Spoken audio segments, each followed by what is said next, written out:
আসসালামু আলাইকুম বন্ধুরা, তোমাদের সকলকে স্বাগত জানিয়ে আজকের পর্বটি শুরু করছি।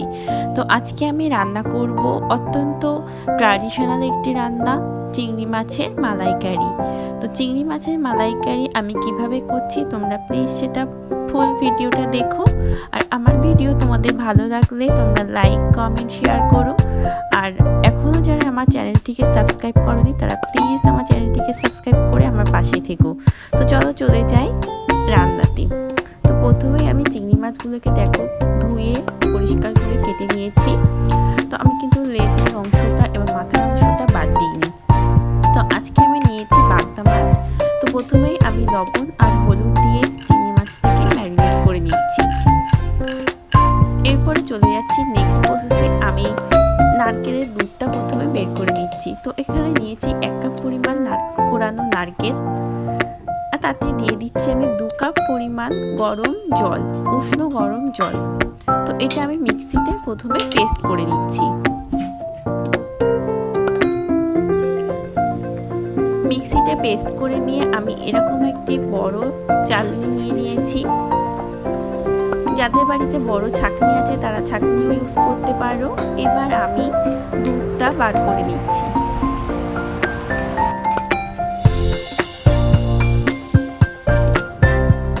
দুধটা আমার বের করা হয়ে গেছে। এবার চলে যাচ্ছে আমি নেক্সট প্রসেসে।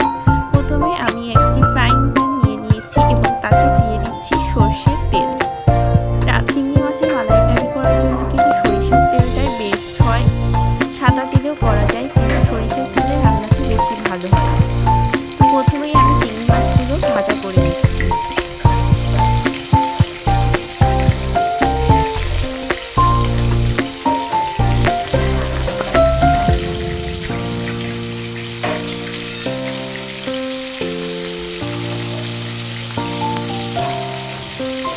চিংড়ি মাছ কিন্তু বেশি ভাজি না, বেশি ভাজলে শক্ত হয়ে যায়।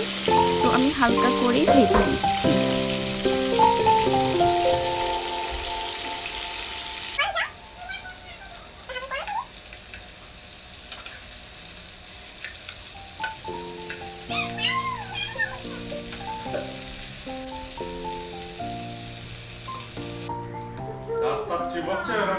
চিংড়ি মাছগুলো আমার ভাজা হয়ে গেছে। এবার চলে যাব আমি রান্নাতে।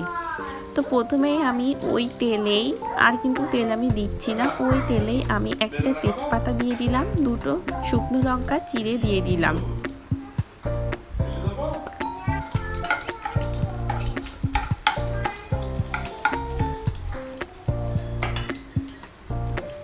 এরপরে দিয়ে দিচ্ছি 1/2 স্পুন গোটা জিরা।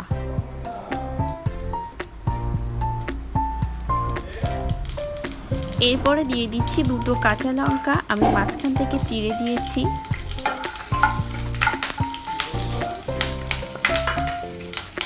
এরপরে দিয়ে দিচ্ছি 1 কাপ পরিমাণ পেঁয়াজ বাটা। এবার এটা ভালো করে কষিয়ে নিচ্ছি।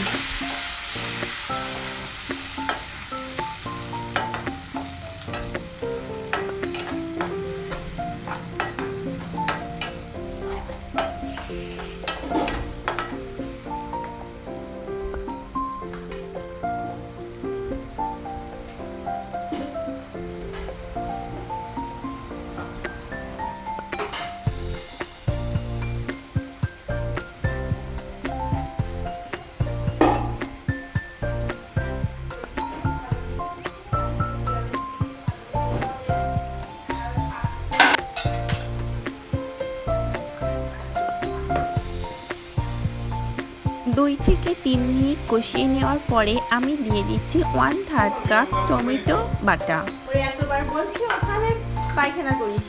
এবার আরও আমি এটা ভালো করে কষিয়ে নিচ্ছি।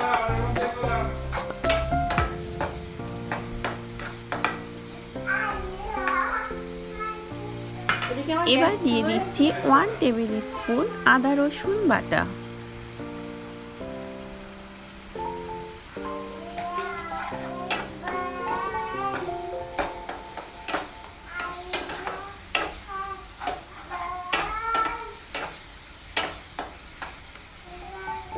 গ্রেভিটা 2 থেকে 3 মিনিট কষিয়ে নিতে হবে।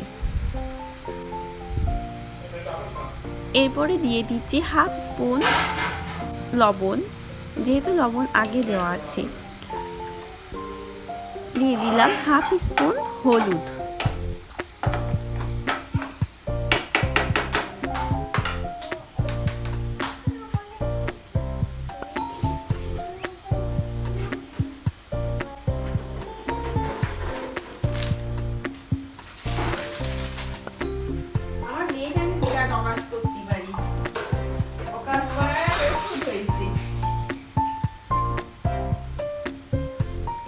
এরপর দিলাম হাফ স্পুন কাশ্মীরি লঙ্কার গুঁড়ো। এরপর দিলাম জিরার গুঁড়ো।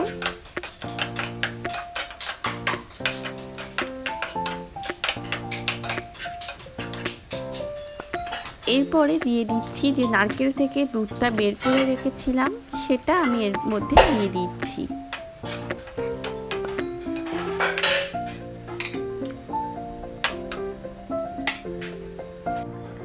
গ্রেভিটা একটু ফুটে উঠলেই আমি চিংড়ি মাছগুলো দিয়ে দিচ্ছি।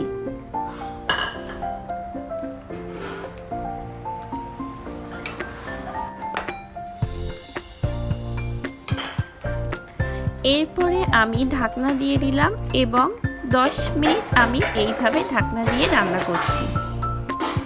এটা কিন্তু মিডিয়াম আঁচে রান্না করছি।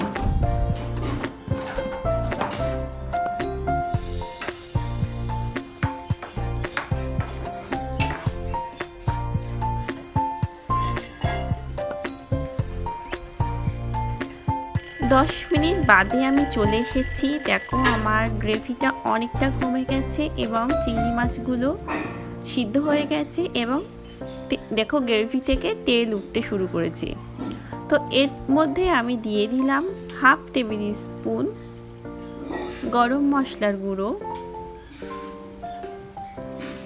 আর দিয়ে দিচ্ছি হাফ টেবিল স্পুন ভাজা মশলা।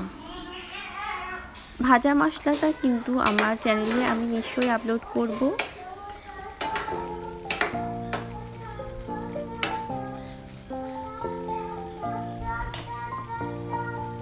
এরপর আরও 2 থেকে 3 মিনিট আমি গ্রেভিটা ফুটতে দিচ্ছি। তো আমার এই রেসিপি যদি তোমাদের ভালো লেগে থাকে তোমরা প্লিজ লাইক কমেন্ট শেয়ার করে দিও। এরপরে দিয়ে দিচ্ছি 1 স্পুন ঘি।